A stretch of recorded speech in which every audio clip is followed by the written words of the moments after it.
말씀은 구약 성경 룻기를 통해서 생명의 회복자로 계보를 잇다라고 하는 제목으로 함께 은혜 받고자 합니다. 계보를 잇다. 여러분, 뭔가 우리에게 있던 것들을 계승 발전시키는 것도 계보를 잇는 것이거니와, 우리 주님께서는 왕정 통치 가운데 하나님의 끈질긴 잇대어 내는 그 사랑은 우리가 정말 갸름할 수 없을 정도 처절하고, 우리가 주님으로부터 떠난 인생을 그토록 이어가기 위해서, 또 접합하기 위해서, 관계를 맺기 위해서 무던히 노래하는 모습을 봅니다. 사실 우리 성도들도 마찬가지요. 신앙이 몇 대입니까? 이렇게 물어보는 것이 저와 여러분의 신앙을 갸름하고 평가하는 기준으로 삼지 않습니까? 부모님 혹은 또 부모님 선조부터 믿었다면 지금은 평안한 삶을 살 수 있겠네, 이런 생각을 갖게 되겠죠. 일대라면 믿는 그 일대 때문에 심히 고통받는 그런 세대구나, 이렇게 생각할 수도 있어요.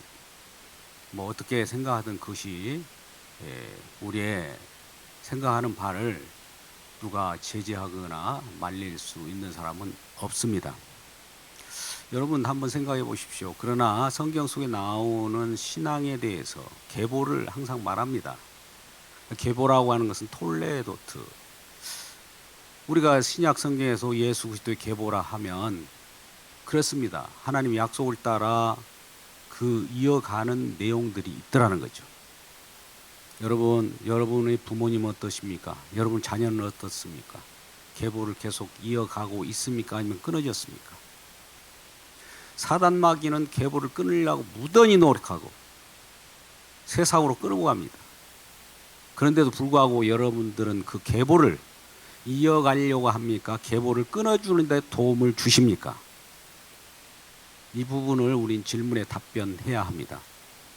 말씀이 끝나면 이 말씀을 나는 안 들은 척 여러분 그렇게 하시면서 사셔야 됩니까? 아니면 그 말씀을 붙잡고 우리 주님이 주시는 믿음대로 살기를 원하십니까? 답변은 잘 하시죠. 누구라도 그런 마음을 갖고 있다면 이 시간 이후로는 정말 주님이 주신 말씀을 믿는 믿음 가운데 살아가는 우리 모두가 되기를 주님의 이름으로 축복합니다. 말씀을 거절할 수 없어요. 많은 사람들이 말씀을 거절하게 되면 말씀과 상반되는 곳을 향하게 되는 것이죠. 오늘 그러한 주인공들이 나옵니다.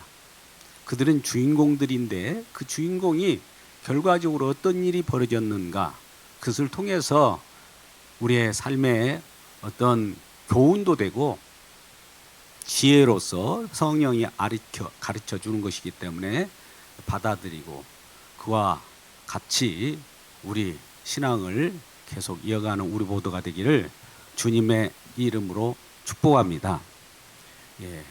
지혜로운 자는 하나님의 말씀대로 삽니다. 말씀을 믿는 믿음 가운데 살게 되죠. 오늘 본문에 나오는 시대는 사사기 시대입니다. 사사기라고 하면 뭡니까? 사사들이 치리하던 시대예요. 때에 따라서는 구원자로서 세웠다가 그 구원자를 통해서 한동안 잠깐 우리가 평화를 누리고, 또 평화를 누리면 우리들은 습성대로 세상을 또 향하게 돼요. 우리에게 배가 부르면, 등 따숩고 배 부르면 거기에서 주님을 찬양한 것이 아니라 등 따숩고 배 부르게 되면 세상 쾌락을 쫓아가고 세상 신을 쫓아가게 되는 것이죠. 그래서 이러한 사사 시대를 이름하여 우리는 사사기 21장 25절에 표현된 대로 그때는 왕이 없으므로 모든 사람이 자기 소견대로 행하였더라. 자기 소견이 뭘까요? 자기 생각대로, 자기 마음대로 행하는 거예요. 신앙도 생활도 자기 마음대로 생활하는 거예요. 오늘날 시대하고 뭐가 다릅니까? 그렇죠? 우리 여러분들 신앙생활 마음대로 하죠? 다 인정해 주잖아요. 그러면은 그들이 우상을 섬기는지 잡신을 섬기는지 어떻게 알고 그냥 인정합니까? 사사시대와 그렇게 되다 보면 우리는 그런 과정 속에서 잠시 편안함을 누릴 수 있을지라도 이제 경고음이 우리들에게 들려오게 되는 것이죠. 정말 극심한 가난과 같은 극심한 경제적인 어려움을 겪게 된다 이거죠. 우리는 그 경제적인 어려움을 겪으면 우리의 정체성을 생각하면서 우리는 하나님의 백성으로서 주님을 위하여 창조되었고 주님을 위하여 구원되었다는 거 안다면 주님의 약속을 믿고 주님을 바라보면서 주님의 도움을 구해야 되는데도 불구하고 자기 소견에 옳은 대로 자기 방식대로 이거 어려운 세상이구나. 예수 그리스도를 믿는 신앙이라 할지라도 경제가 타격을 입게 되면 아니다. 믿는 것은 뒤로 제쳐버리고 우선 먹고 사는 일에 집중하게 되죠. 그러지 않습니까? 유대 땅의 베들레헴에 나옴이라고 하는 자가 있었습니다. 여인이죠. 그 남편은 엘리멜렉이에요. 엘리멜렉과 나오미는 먹고 사는 일이 힘들어서 그 유대 땅에 가뭄이 오고 극심한 경제적인 어려움이 난관에 부딪히니까 먹고 살기 위하여 이방 땅 모압 땅으로 이사를 갑니다.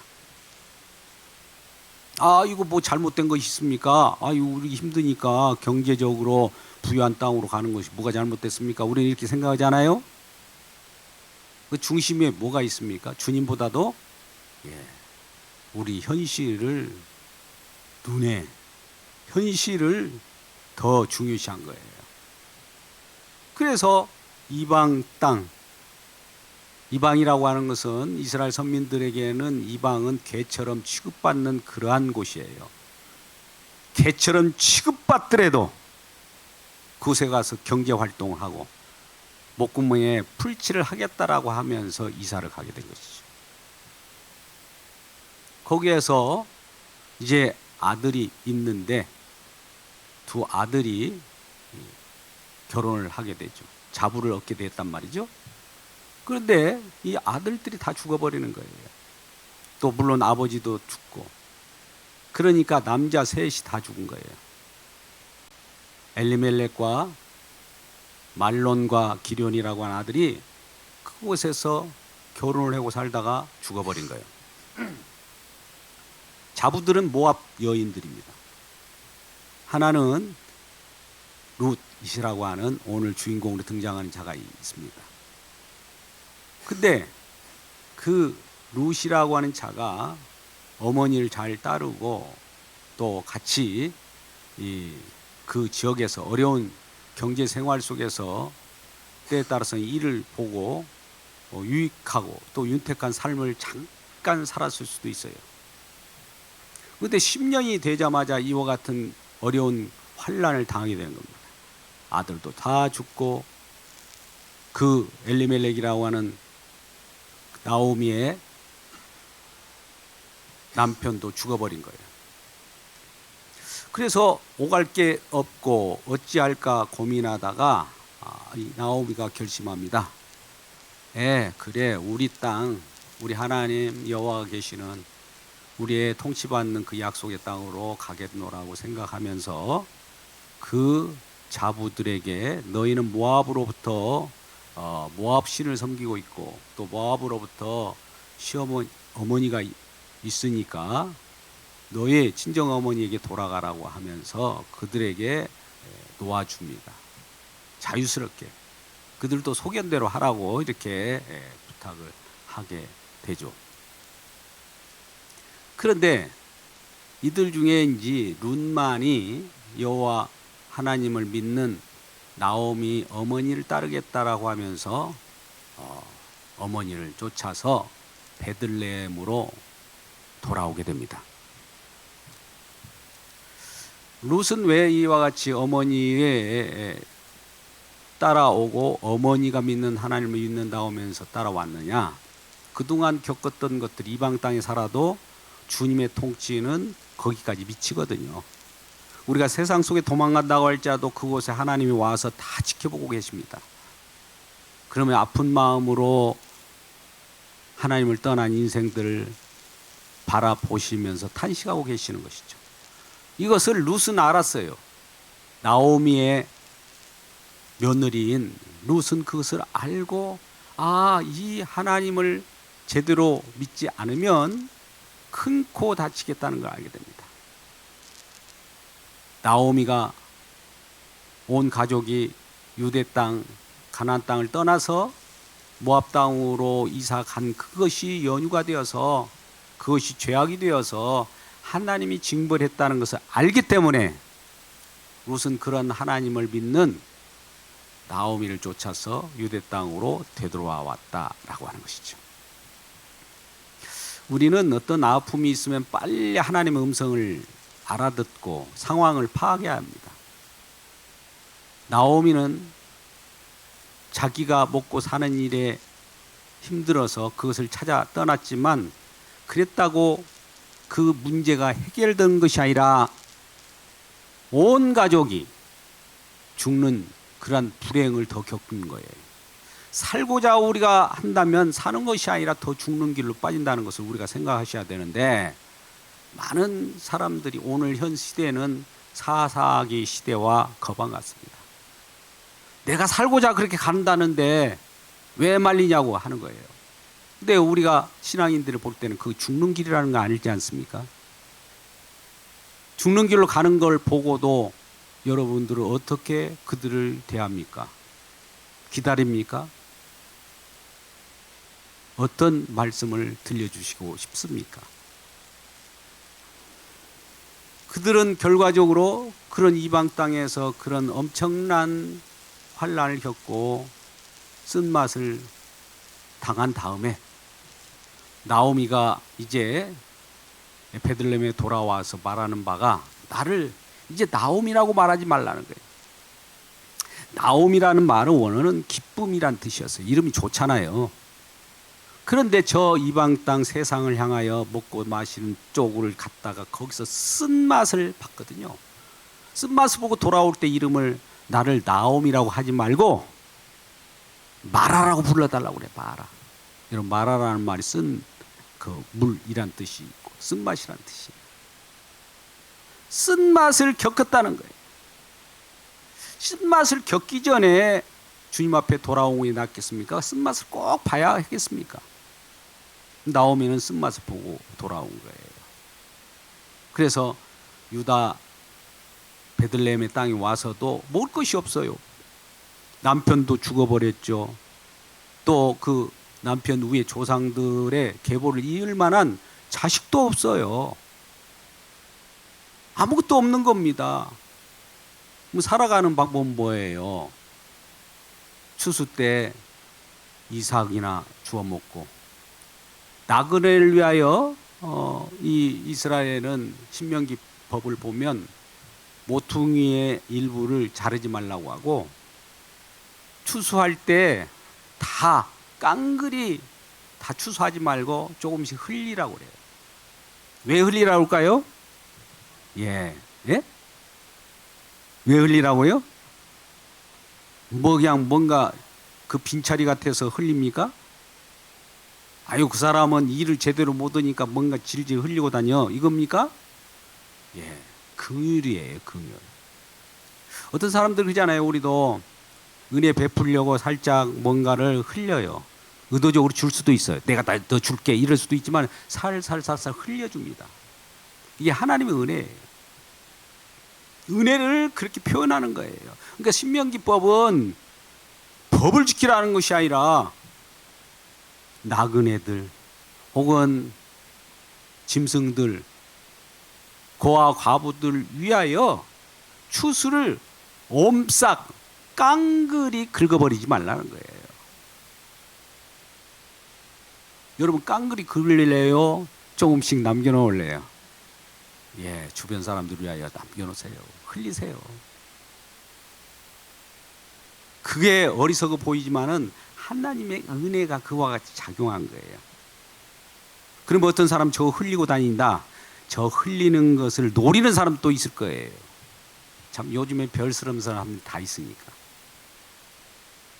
근데 이러한 그 베들레헴에 돌아와서 살아갈 수 있는 방법은 그러한 흘리는 곳에 가서 이삭을 줍는 일이에요.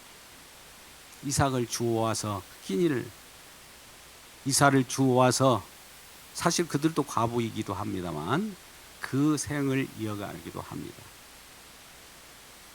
근데 어느 날 하나님은 우연케도 보아스라고 하는 자의 밭에 가서 이삭을 줍는 일이 벌어져요. 이제 보아스는 나중에 이제 선진들을 쭉 훑어보면은 기생 라합을 통하여 낳은 살몬의 또 그런 계보를 잇고 있어요.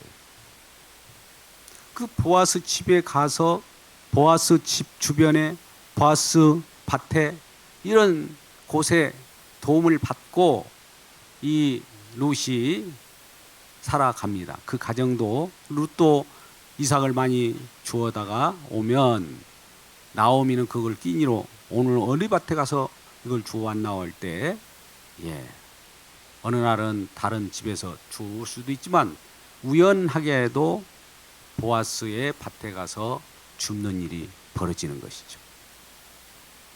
우연처럼 보이지만 하나님 입장에서는 미리 과거도 알고 현재도 알고 미래를 아시는 분이기 때문에 우연히 보아스 밭에 이르렀더라 이런 표현을 하지만은 사실은 우연이라는 것을 통해서 하나님은 필연적으로 일을 하신 분이에요. 어김없이 하나님이 일을 하는 분이기 때문에 보아스의 밭에 가서 이삭을 줄 때 보아스는 또 그걸 긍휼히 여기고 젊은 여인이 그와 같이 먹고 사는 일에 자기 어머니를 따라서 이방 여인이지만 이 유대 땅 베들레헴까지 왔다는 것을 소식을 듣고 긍휼을 또 베푸는 거예요. 그래서 이삭을 줍도록 하는 것도 선한 이 은총을 베푸는 것인데 일부러 자기 종들을 시켜서 어떤 일이 벌어진지 아십니까? 이삭을 줄 수 있도록 이렇게 곡식을 단을 흘리질 수도 있지만 그 곡식 단을 뽑아가지고 그냥 이삭을 만들어 그냥 방치하라는 거예요. 이삭은 우리가 추수하고 나오면 떨어진 거잖아요. 근데 그걸 뿌리째 뽑아가지고 그냥 버리라는 거예요. 그런 명령을 합니다. 하나님은 우리에게 주시려고 하는 은혜도 이와 같은 거예요. 뭔가 정말 우리가 살아가는데 힘들고 어렵지만 주님을 살아가는 그 여호와 하나님을 믿고 살아가는 자들에게는 하나님이 의도적으로라도 우리를 살리는 방편을 만들고 계시는 것을 보아스를 통해서 보여주고 있는 겁니다.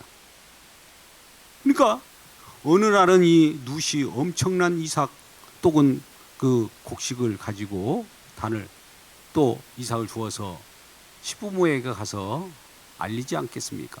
그러니까 시부모 깜짝 놀라서 그거 어디에서 그와 같이 거두왔느냐 할 때 이제 보아스 집이라고 하는 것을 알죠. 근데 이 나오미는 보아스가 자기 친족인 것을 알아요.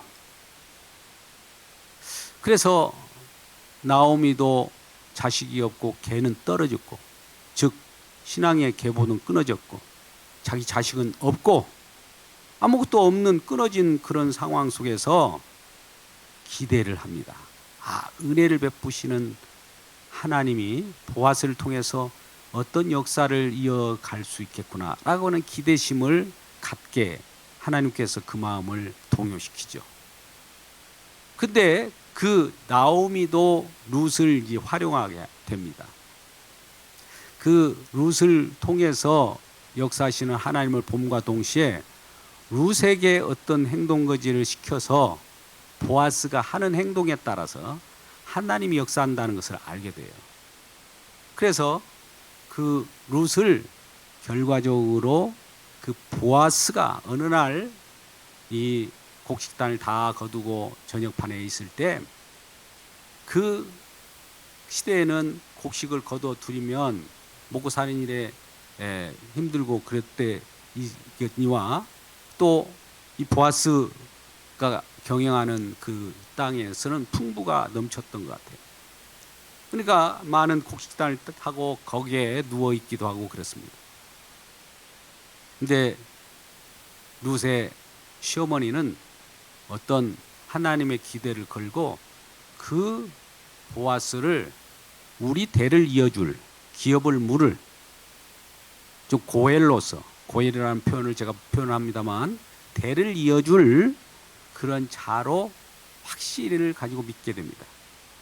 그래서 룻을 그 보아스의 다리 밑으로, 즉 품 안으로 들여보냅니다.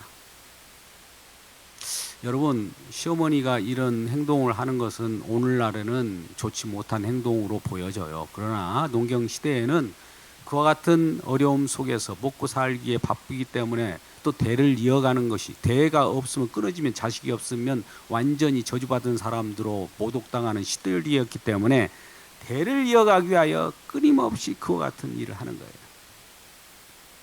그래서 나오미는 자기 자부인 룻을 그 기업 물을 자로 기대한 보아스 품으로 들어가게 만들면서 그 일이 완벽하게 이루어질 때까지 나오지 말라고 그래요. 우리가 어떤 신방을 꾸미고 남녀가 결혼 생활을 할 때 첫날 밤을 우리가 생각할 수가 있습니다. 그 첫날 밤이 완벽하게 해결되고 완료되어야 할 때 중간에 나와버린다든지 그곳에서 우리 파혼을 해버린다든지 그곳에서 잠깐 쉬었다가 어떤 일을 한다든지 하면은 일이 안 되는 거예요. 그러니까 나오미가 그 일이 끝날 때까지 너는 절대 나오지 말라고 신신당부를 해요. 그러니까 얼마나 룻은 당황하겠습니까? 그럼에도 불구하고 하나님이 긍휼히 여기시는 하나님이기 때문에 일어나, 이렇게 죽으나 저렇게 죽으나 마찬가지니까 그 발꿈치에 들어서게 되죠. 근데 보아스도 하나님 말씀을 잘 알고 있는지라 기업을 물으려고 하면, 즉 개를 이으려고 하면, 그 가문을 이어가려고 하면은 가문을 이어가는 순서가 있어요. 오늘날 우리가 양자를 드린다는 표현을 하죠. 이전에 그런 양자로 들어가신 분도 계실 수 있어요. 근데 우리가 생각할 때 양자로 들어가는 것이 좋은 것이 아니라 그 살림을 책임져야 돼요. 또 양자에 들어갔으면 양자가 그냥 있는 것이 아니라 기업을 물으려면 아들을 낳아줘야 돼요. 우리 영화 속에서 여인들의 어려운 애환을 달리는 시바지 같은 영화를 들어보셨어요. 시바지. 근데 여기는 거꾸로 남자 시바지예요. 남자가 들어가서 씨를 뿌려야 되는 그것이고, 씨를 뿌리면 자식을 낳을 거 아닙니까? 그건 자식을 낳아도 내 자식이라고 할 수가 없어요. 소유권을. 그 기업을 물렀기 때문에 그 가문을 이어주는 거기 때문에, 쉽게 말하면 엘리멜렉 아들인 말론이라고 하는 큰아들의 자식이 되는 거예요. 죽은 자의 자식이 되는 거예요. 그러니까 보아스가 씨를 뿌려서 아들을 낳더라도 그냥 자기 아들이 아니에요. 보아스가 아들이 아닌 거예요. 보아스의 아들이. 그걸 누가 감당하려고 하겠어요? 지금 들어가면 새로운 여인하고 또 새롭게 신방 차림을 하니까 얼마나 좋을까, 이런 생각을 하는 이상한 그런 남정네도 있을 수도 있어요. 근데 그런 뜻은 아니에요. 모든 책임을 져야 돼요. 그리고 자기에는 하나도 이익을 볼 수 있는 상황이 아닙니다. 자기 유익은 하나도 없어요. 그래서 그 속에 들어가서 기업을 물른다는 것은 내가 책임을 진다는 것이고, 내가 그를 구속한다는 것이고, 내가 그 기업을 책임진다는 것은 그 모든 것들을 희생을 감수한다는 뜻이에요. 누가 이걸 하겠어요? 그것도 기업을 물을 때에는 가장 가까운 친족이 먼저 우선권이 주어집니다. 그러면 엘리멜렉이라는 나오미의 남편인 엘리멜렉의 이 가족 가까운 친족 중에 결과적으로 보아스가 있었고, 또 보아스보다 더 앞선 자가 있어요. 앞선 자의 이름이 누구냐? 아무개예요. 그래서 먼저 그 계대 결혼이라고 하는 것은 먼저가 있고 그 다음을 기업을 물고, 내가 먼저가 기업을 물을 수 있는 권한이 있으니까 기업을 물러줄래요? 기업을 이어줄래요? 할 때 그가 싫다고 하면은 그 다음 순서가 오는 거예요. 보아스는 두 번째예요. 그래서 아무개에게 가서 기업을 물을 겁니까? 아니면은 거절할 것입니까를 묻게 돼요. 그런 내용들이 오늘 본문에 나옵니다. 본문에 앞서서 그런 많은 주변에 있는 장로들과 그런 어르신들을 놓고 그 증인으로 서게 하면서 먼저 그 계대를 이어갈 우선순위인 아무개더러 당신 이 계를 이어갈 수 있습니까? 그 기업을 사겠습니까? 그들 구속하겠습니까? 아들을 낳고 그런 헌신을 하겠습니까? 이렇게 물을 때 아무개가 거절하는 거예요. 왜요? 아무리 생각해도 이건 자기 희생이 들어가야 되고, 자기의 모든 것이 다 뺏기고, 자기 이름도 없어요. 자기가 아들을 낳아도 자기 아들로 여기는 것이 아니라 죽은 자의 아들로 이게 입적이 되고, 그래 누가 거기에 들어가서 그 일을 하겠습니까? 거절을 합니다. 근데 보아스는 그럼에도 불구하고 마음에 긍휼이 많고, 오늘 본문에 흐르는 전면에 보면 인애라는 말이 헤세드, 은회 같은 계열이에요. 은혜가 많은 사람이에요. 긍휼이 많은 사람이에요. 이 긍휼이 많기 때문에 그 내가 유익이 안 되고 나에게 손해가 오더라도 그 기업을 내가 물겠습니다. 기업의 대를 잇겠습니다. 내 이름은 없어도 그 계에 내가 시바지가 되어서 그 아들을 낳으면 그 죽은 자의 이름의 아들로 이렇게 입적이 되더라도 나는 아무 상관이 없습니다라고 하며 희생으로 그 일을 감당하겠다고 또 합니다. 결과적으로 먼저인 아무개가 거절했으므로 그 다음에 이 보아스라고 하는 자가 어리석어 보여요. 세상 지혜로운 사람들은 눈이 반짝반짝 반짝해갖고 이에 타산으로 이거 기업 물을 수가 없네, 내가 왜 양자로 들어가, 이렇게 하겠지만 그럼에도 불구하고 그것을 감당하겠다고 결심하게 된 거예요. 그를 이방 여인이에요. 그냥. 여러분, 우리가 하나님의 선민들이라면 하나님의 선택된 백성들에게는 유대인의 왕으로 나신 분가 예수 그리스도이지 않습니까? 예수님께서도 우리들에게 그때 당시 제자들이 전도할 때 이스라엘에게 가라고 그랬어요. 이방에 가지 말라고 그랬다고. 전도를 해야 되도 이방인은 개 취급받고 어차피 천국 갈 자가 아니기 때문에 그들에게 구태여 전도하지 말라고 그래요. 그럼에도 불구하고 이방 여인이 이러한 이스라엘 백성 속에 속하면서 긍휼히 여겨달라고 하고, 이삭을 줍는 표정으로, 신약 때는 이것이 실현된 모습이 뭡니까? 부스럭이라도 줬사오니, 이삭이라고 줬사오니, 그걸 먹고 사는 거예요. 그러한 이방 여인이 진정한 구원의 백성이 된다는 건 쉽지 않는 겁니다. 선민이 된다는 건 쉽지 않는데 그것으로 들어와서 결국 아기를 낳게 되죠. 보아스와 룻 사이에 아기를 낳습니다. 그 자가 누굴까요? 오벳입니다. 오늘 본문의 말씀을 이런 줄거리를 통해서 한번 13절부터 17절까지 짧은 문장이기 때문에 같이 읽도록 하죠. 자, 13절부터 한번 보겠습니다. 이에 보아스가 룻을 맞이하여 아내로 삼고 그에게 들어갔더니 여호와께서 그에게 임신하게 하심으로 그가 아들을 낳은지라. 여인들이 나오미에게 이르되 찬송할지로다.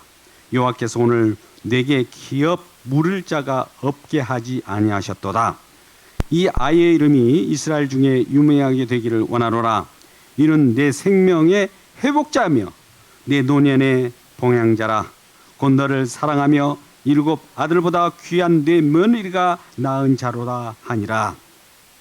나오미가 아기를 받아 품에 품고 그의 양육자가 되니 그의 이웃 여인들에게 이름을 지어주되 나오미에게 아들이 태어났다 하여 그의 이름을 오벳이다 하였는데 그는 다윗의 아버지인 이새의 아버지였더라. 나오미가 아들을 낳는 건 아닌데 나오미 며느리 룻이 아들을 낳잖아요. 또 보아스를 통해서 아들을 낳잖아요. 근데 그 여인들이, 주변 여인들이 나오미가 아들을 낳았다라고 이렇게 칭찬을 해줘요. 그러니까 나오미는 쓴잔을 마신 자로서 하나님을 떠났다가 다시 돌아오는 일이 벌어졌잖아요. 여러분, 힘들수록 더욱 주님 앞에 나오세요. 힘들수록 내가 세상 방법을 가지고 뭔가 지혜를 발휘해서 거기 가잖아요. 그 필히 거기는 더 큰 엄청난 시련이 기다리고 있다는 사실을 오늘 본문에서 표현하고 있습니다. 그곳에서 그걸 겪었기 때문에 나를 말하라 하라. 나는 정말 엄청난 하나님을 떠난 인생이 이 정도로 쓰다는 것을 나 맛보지 못했다고 할 정도로 그렇게 고백하는 자가 나오미예요. 그런 자로부터, 쓴맛을 당한 자로부터 아들이 주어졌으니, 그 후손으로 주어졌으니 나오미 며느리 룻의 아들이지만 나오미의 아들, 즉 쓴맛을 쓴 것을 기쁨으로 돌려주었다라고 하는 그러한 이웃 찬사들이 있게 되는 거예요. 그래서 찬송할지로다 하면서 주변 여인들이 그와 같이 얘기합니다. 그리고 오늘 여호와께서 14절입니다. 내게 기업 물을 자가 없게 하지 아니하셨더라. 여러분, 이런 문장도 소홀히 보지 마십시오. 오늘 내게 기업 물을 자가 없게 하지 아니하였다. 우리는 이런 문장을 이렇게 요즘 날 고쳐 쓰지 왜 이렇게 길게 이렇게 쓰십니까? 이런 분들도 있어요. 현대어로 오늘 내게 기업 물을 자가 있게 하셨다 하면 끝났잖아요. 근데 왜 기업 물을 자가 없게 하지 아니하셨도다 이런 표현을 합니까? 여러분, 이 말씀에도 숨은 하나님의 어떤 하나님의 그 능력과 하나님의 성령의 계획된 내용이 들어가 있는 거예요. 기업 물을 자가 없게 하지 아니하였다. 이걸 간단하게 표현하면 뭐라고요? 기업 물을 자가 있게 했다. 이거 간단하잖아요. 근데 기업 물을 자가 없게 하지 아니했다는 말은 뭡니까? 본래는 우리가 기업 물을 자가 없게 된 자들이었어요. 자, 이 표현 잘 보세요. 없게 된 자를 회복하여서 있게 하셨다는 거예요. 오늘 설교 제목에 생명의 회복. 우리는 생명을 얻을 수 없는 자였어요.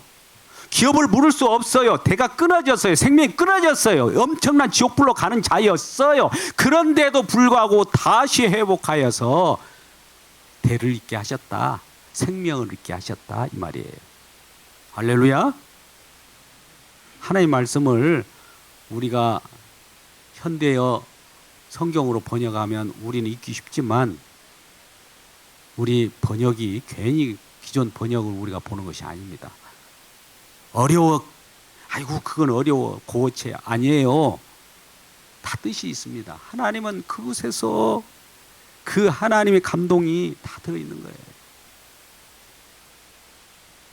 여러분, 오늘 생명의 회복자. 회복이라는 건 뭡니까? 그냥 가만히 있는데 회복이에요? 회복되지 못할 지경에 갔다가 다시 회복된 거죠. 이것을 표현하는 것이죠. 회복자로 온 거예요. 우리 주님은 이와 같이 오늘 본문에서 이 오벳이라고 하는 아들이 또 아들을 낳습니다. 아들을 낳은데 이름이 누굽니까? 이새예요. 이새가 딱 아들을 낳아요. 다윗 왕입니다. 그러니까 정말 다윗 왕의 증조 할머니가 루시예요. 그러면 왜 이와 같은 대를 이어줄까? 아까 본문 처음에 우리가 도입 부분에 들어갔을 때 그때는 이스라엘에게 왕이 없으므로 자기 소견대로 행하였더라. 여호와가 하나님의 왕인데, 하나님 우리의 왕인데 이스라엘 백성들은 자기 눈에는 여호와가 안 보이는 거예요. 통치하시는 하나님이 안 보이는 거예요. 자기 생각만 늘어놓는 거예요. 자기 지혜만 늘어놓는 거예요. 그 시대에 왕이 없으므로. 근데 왜 왕이 없느냐? 왕이 지금 오벳을 통해서, 이새를 통해서 다윗 왕이 장차 나타날 것이다 라고 하는 거예요. 오늘 본문을 17절까지 읽었습니다만 22절까지 보면 말 그대로 다윗 왕이 끝판왕으로 자리를 차지합니다. 그러면 다윗 왕은 다윗 왕으로 끝납니까? 다윗의 자손 예수 그리스도가 다윗의 자손으로 와요. 다윗의 자손은 결과적으로 다윗이 그동안 왕으로 통치했던 것을 실제로 실현하실 분이에요. 우리가 하나님과 결별해서 하나님과 떨어졌던, 생명도 떨어졌고 계보도 떨어졌고 신앙도 끊어졌고 이런 가운데 중보자로서, 구속자로서 보아스와 같은 그 보아스의 그 실제자 되는 이새의 아들 다윗의 자손 예수 그리스도가 오신 거예요. 예수 그리스도는 우리의 구속자가 되신 거예요. 생명이 끊어진 것을 이어주신 분이에요. 그는 우리 신앙을 계속 연장시켜주고 이어가는 분이에요. 예수님은 영원을 우리의 신앙과 잇대어 주신 분이에요. 그렇기 때문에 이러한 구속자를 바라보는 신앙을 갖는 것을 오늘 본문에서 볼 수 있는 겁니다. 여러분, 앞으로도 우리 이웃과 자녀 혹은 젊은이들 이 계대를 우리가 잘 생각해 보셔야 해요. 본문 말씀을 통해서 이 말씀을 외면하지 마시고 정말 과연 신앙인으로 살아가는 그 계보가 뭐냐? 뭐 신앙의 계보를 이어가려고 노력한다기보다도 예수 그리스도를 전하면 예수 그리스도가 이어져요. 예수를 모르기 때문에 떨어져 나간 거 아닙니까? 예수님 그 자체는 우리와 아버지하고 관계 속에서 우리가 죄인이기 때문에 아버지 앞에 나갈 수 없지만 그것을 화목제물 되어 가지고 결합했지 않습니까?